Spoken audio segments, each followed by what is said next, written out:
अगले हफ्ते आईएमएफ पाकिस्तान को सारा कुछ दे देगा। डार साहब ने जो करना था, बुरा बनना था, मिनी बजट देके वो बुरे बन गए। तो मरियम नवाज ने कह दिया कि ये नून लीग की हुकूमत नहीं है। मेरा बस चलता तो मैं फैज हमीद को भी मिसकंडक्ट पे हटा देता, और वो फैज साहब के लिए ही करप्शन कर रहे थे सारी मिसकंडक्ट पे। तो फैज हमीद की भी इंक्वायरी होनी चाहिए मिसकंडक्ट पे। अस्सलाम वालेकुम नाज़रीन, आप देख रहे हैं मुबश्शिर लुकमान यूट्यूब चैनल। मैं हूं माफिश तबस्सुम। मुबश्शिर साहब, कल ही हम परवेज इलाही साहब की बात कर रहे थे और आज उनकी एक मुबजना ऑडियो लीक हो गई है जिसमें वो मोहम्मद खान भट्टी, जो कि उनके प्रिंसिपल सेक्रेटरी भी रहे हैं, उनका केस अपने किसी मनपसंद जज के पास लगवाने की बात कर रहे थे। सर, ये हो क्या रहा है हमारे मुल्क में? मजाक बनाया हुआ है सबने, मतलब जो चाहे अपनी मर्जी से कुछ भी करवा सकता है।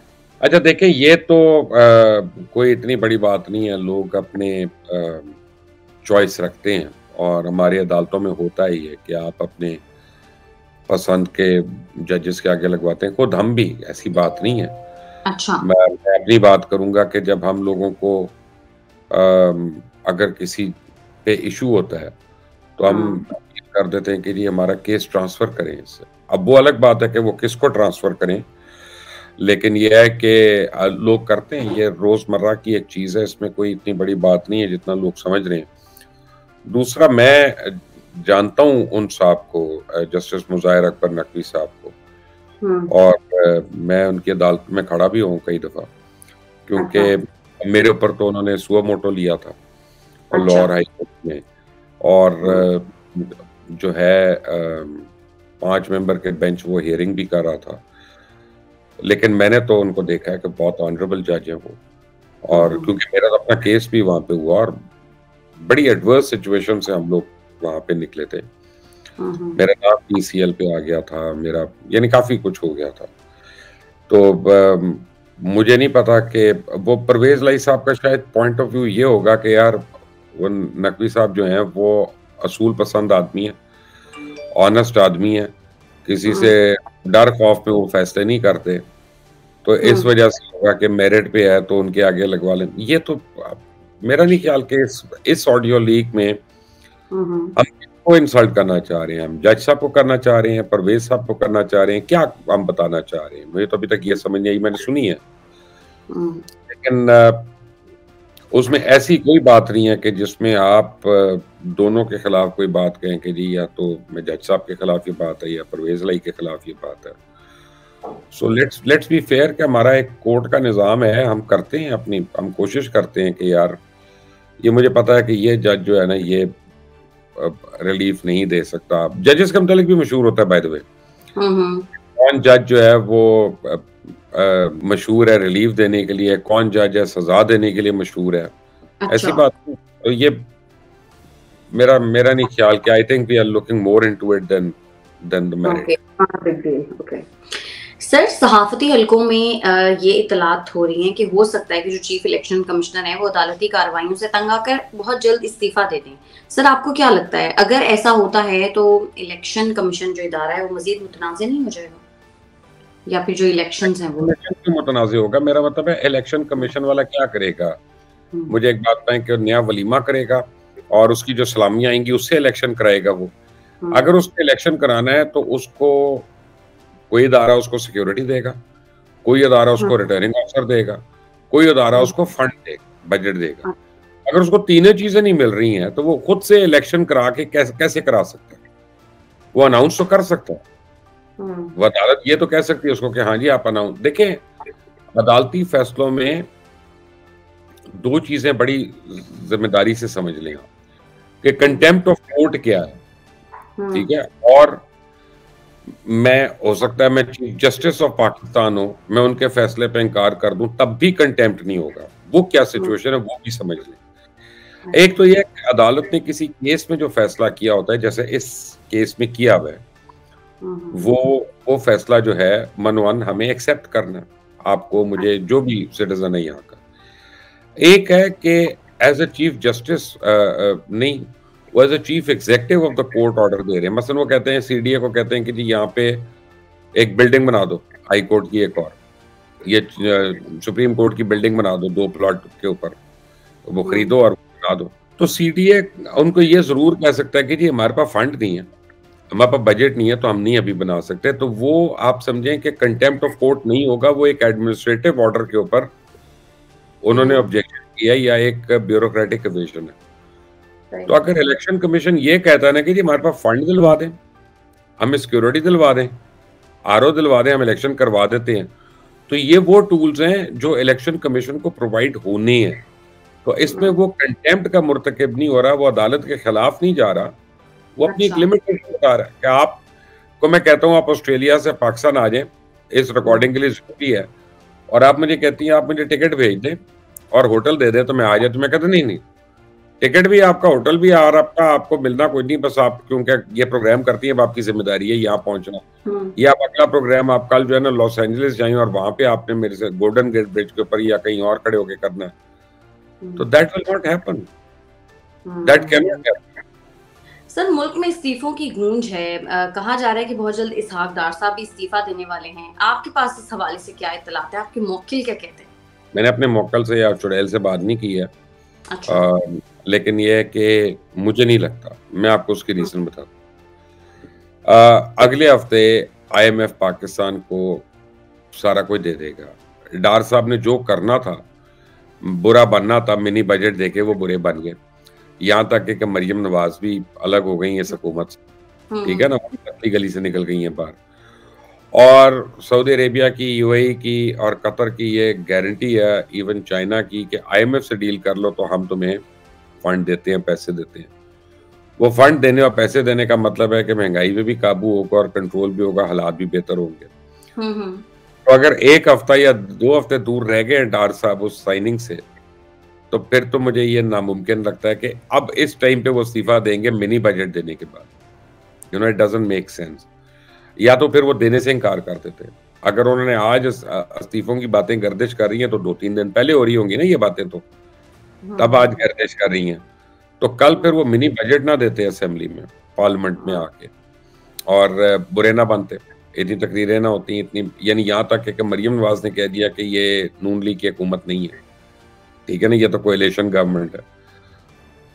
तो मैं I don't think he is going to resign. Sir, आज हिफाजती जमानत के लिए लाहौर हाई कोर्ट ने खान साहब को पहले सुबह 8 बजे, फिर 2 बजे, फिर 4 बजे और अब 6 बजे बुलाया है, लेकिन वो पेश नहीं हो रहे। कहा जा रहा है कि डॉक्टर्स ने उन्हें सफर से मना किया है, आराम करने का कहा है। सर, क्या वजह है? खान साहब क्यों पेश नहीं हो रहे? खान साहब डरते हैं, अदालत में जाने से भी डरते हैं, जेल में जाने से भी डरते हैं, क्योंकि बस हीरो बन जाएंगे अगर वो जेल गए। हीरो बन जाएंगे अगर वो जेल गए। हीरो तो अभी भी हैं, हीरो तो हैं, इसमें तो कोई शक नहीं है, लेकिन उनमें हौसला नहीं है। अच्छा। आप अगर ये कहती है ना कि मैं बिल्डिंग से गिरी तो मैं हर खबर मेरी बन जाएगी और मैं आ जाऊंगी, ऑस्ट्रेलिया के हर टीवी चैनल पे मेरी तस्वीर होगी, अब वो जरूर आएगी, लेकिन वो जो सर फटेगा ना और जो टांगे टूटेंगे गिरने, वो कीमत नहीं देना चाहते ना। तो खान साहब अवॉइड कर रहे हैं, और खान साहब जो है हत्तुल मुमकिन तमाम इदारों को मुश्किल में डाल रहे हैं। और उनको ये समझ आ गई है कि ठीक है वो लाडले हैं कुछ इदारे के, तो वो उसका नाजायज फायदा भी उठा रहे हैं। देखते हैं कितनी देर, क्योंकि ये इदारे को अपने लिए अच्छा नहीं है ना इस तरह की डील देना और छूट देना। लोगों ने सवाल करने शुरू कर दिए। ऑब्वियसली, चलिए देखते हैं। Sir, general retired Faiz Hamid के जो भाई हैं नजफ हमीद, उनको मिसकंडक्ट के इल्जाम में नायब तहसीलदार के ओहदे से बरतरफ कर दिया गया है। कहा जाता है कि आज से 2 साल पहले तक वो पूरे शहर का निजाम चला रहे थे, तो अब ऐसा क्या हुआ?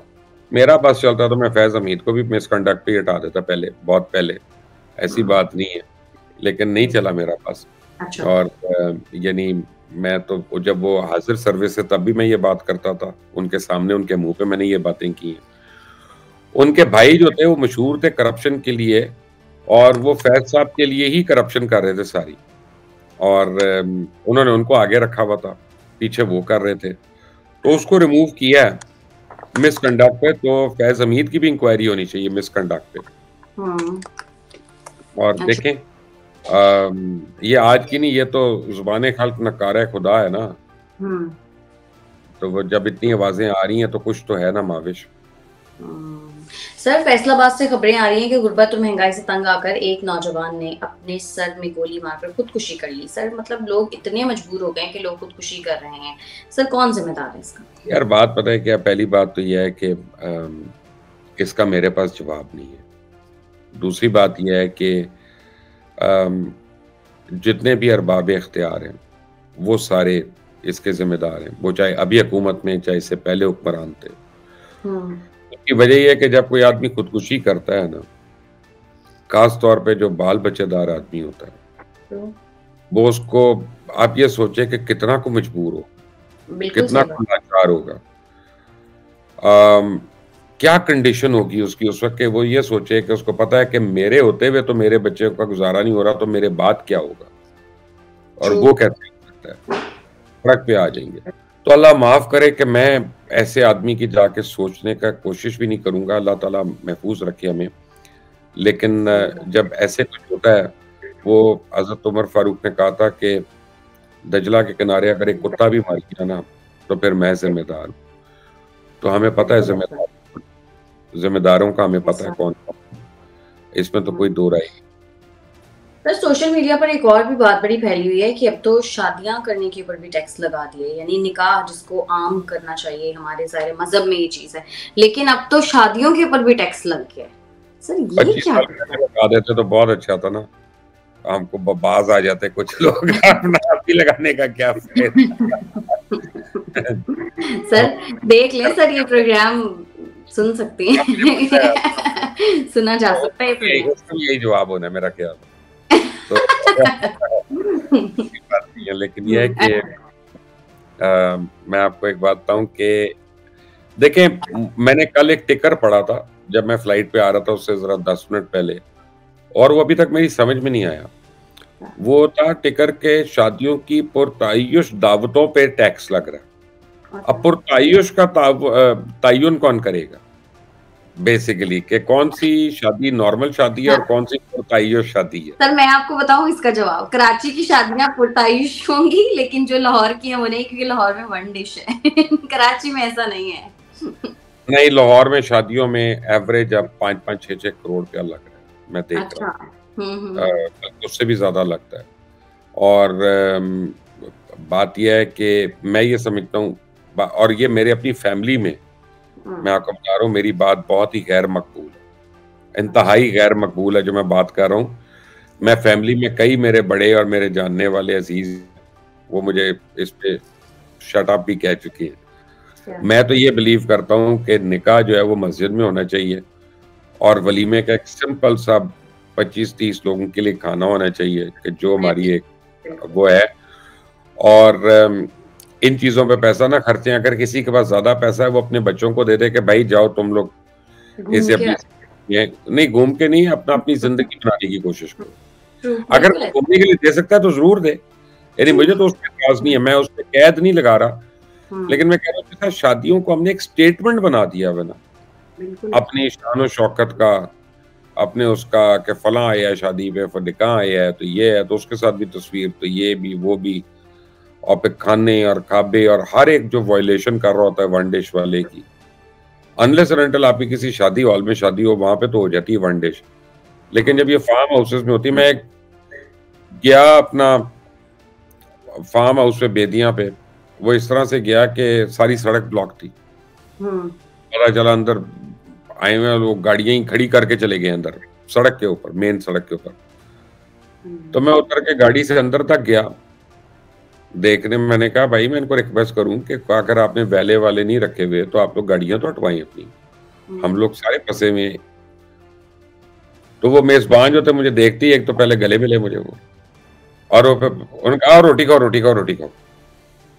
अब वो जो आपको पंजाब का एक असूल पता है, मैं कहा मैं गाड़ी बाहर खड़ी है भाई, अपनों का तो कुछ नहीं होता जो देखी जाएगी। लेकिन आगे मैंने देखा तो कम से कम मैं बिला मुबालगा आपको कह रहा हूँ कि 15 को डिशें लगी हुई थी। हुँ। तो मैंने कहा जनाब अली ये शादी है, क्या है? ओह! कोई नहीं होना, सबनों पता है। क्योंकि वो पुलिस वाले थे और पुलिस वालों की हुँ। शादी हो रही थी। तो सब हुँ। हर किस्म के कानून की खिलाफवर्जी हो रही थी। तो ये भी होता है। हुँ। अब ये आपको उनसे पूछिए कि यार तुम्हारी तनख्वाह तो इतनी है और सिर्फ इस खाने का बिल इतना है, आ जाओ ज़रा भाईजान। तो उस पे अपना जो है ना वो सारे कह देंगे नहीं मेरी बीवी बड़ी अमीर है, वो पीछे से ज़मीनें लेके आई थी, तो ये था। भई तो शो मारने की क्या ज़रूरत है यार? 2 खानों पे भी आपकी दावत हो सकती है। सर ये हॉल में भी वन डिश सिर्फ लाहौर और पंजाब वाली साइड पर ही है, कराची में हॉल में भी ज़्यादा डिशेज़ ही होती हैं। हाँ जी, कराची में मैं एक शादी अटेंड कर चुका हूँ, उसमें भी दर्जन से ज़्यादा डिशें थी। नॉर्मली शादियों में बहुत डिशेज़ होती अब ये देखें ना ये ज़ुल्म नहीं है और कितना ज़ाया करते हैं लोग खाना। यार वो सलाब ज़दगान अभी तक उनको वहाँ पे फाकों से हैं, अभी तक रिकवर नहीं किए हुए। आदमी ये सोचे कि यार मैं 2 डिशें करा लूँ और 10 डिशों के पैसे मैं उधर खाने के भिजवा देता हूँ। चलो यार अपना नहीं खाते, हिरन का गोश्त नहीं खाते हम, तीतर का गोश्त नहीं खाते यार, हम मुर्गी खा लेंगे, कौन सी क़यामत आ जाएगी? लेकिन नहीं हम तो अब टैक्स तो लगना चाहिए, लेकिन ये पुरतइयो शादी का मुझे समझ में नहीं आया। ये वो मतलब आपने टैक्स लगाने वालों पे ना आपने उनके लिए रिश्वत की एक लाइन खोल दी है। ट्रू, बिल्कुल ऐसा ही है। सर लसबेला हेलीकॉप्टर हादसे के शुहदा के खिलाफ सोशल मीडिया पर मुहिम चलाने वाले को 5 साल कैद की सजा सुना दी गई है और कहा जा रहा है पीटीआई के सोशल मीडिया एक्टिविस्ट भी वो थे। सर हम ऐसा करने से पहले क्यों नहीं सोचते, मतलब आप किसी पार्टी के साथ मिल रहे हैं और आपको नहीं पता पार्टी के रहनुमा भी जो उन्होंने उस पे बयानात दिए थे ना, उनको भी 5-5 साल के लिए अंदर होना चाहिए। और जिस आदमी ने भी, मर्द या औरत, जिसने हमारे शुहदा के खिलाफ सोचा था कि मजाक उड़ाने का, उन सबको होनी चाहिए कैद। इस पे तो मुझे कोई अपना दो राय ही नहीं है, इस पे तो मैं बहस ही नहीं है। ऐसा ही है। ठीक है मुबश्शिर साहब, बहुत शुक्रिया आपके प्रोग्राम के लिए। नाज़रीन आज के प्रोग्राम से इतना ही। अगर आपको हमारी वीडियो पसंद आती है तो चैनल को कर दें लाइक, सब्सक्राइब और शेयर और अपनी कीमती राय से हमें जरूर आगाह कीजिएगा। हमें इजाजत दें। अल्लाह।